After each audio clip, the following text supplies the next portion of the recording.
ገንዘብ አይጠቅም፣ ልጅ አይጠቅም፣ ንብረት አይጠቅም፣ ስልጣን አይጠቅም፣ ቅዋ አይጠቅም፣ የዘር ብዙ አይጠቅም። ነገ መልካም ሥራ ብቻ ነው በአኺራ የሚጠቅመው። ያ ረቢ አላህ ምን አለ?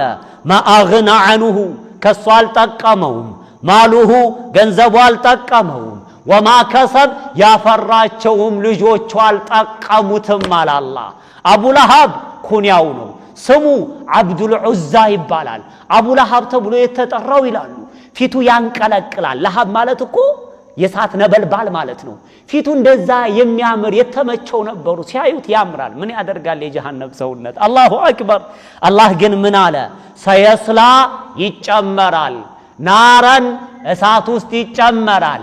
ዛተ ለሃብ የመንቀልቀል ባልተቤት የሆነች ያቺ እሳት የምትንቀለቀል ናት። የምትንቀለቀል እሳት ውስጥ ይጨመራል አለ አላህ።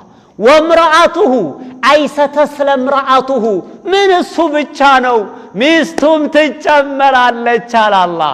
የማን ሚስት? የአቡ ለሃብ ሚስት። ስሟ ማን ይባላል? አርዋ። ኩንያዋ ማን ይባላል?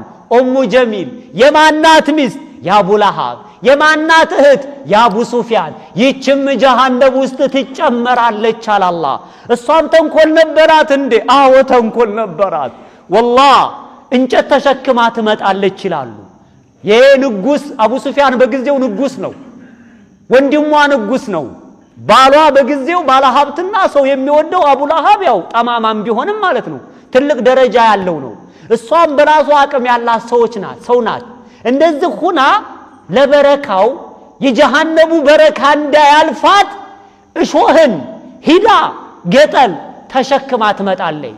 ነብዩ ዘንድ የሚወጡበትና ሱሐቦች የሚወጡበት መንገድ ላይ ያንን እሾህ ከስክሳ መልእክተኛውንና ሱሐባዎቹን እንዲወጋቸው በረካው እንዲያልፋት እኮ ነው። የሳቱ በረካ ለምን ይለፋት?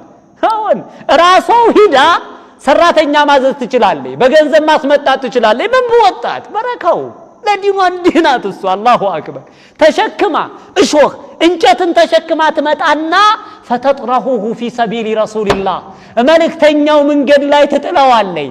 ሐታ ይዕቀረሁ ወአስሐቡሁ እሳቸውንና የመልእክተኛውን ባልደረባ ያ እሾህ እንዲወጋቸው አንጥታ መንገዳቸው ላይ ትጥላለች። ማን? ይቺ የአቡ ለሃብ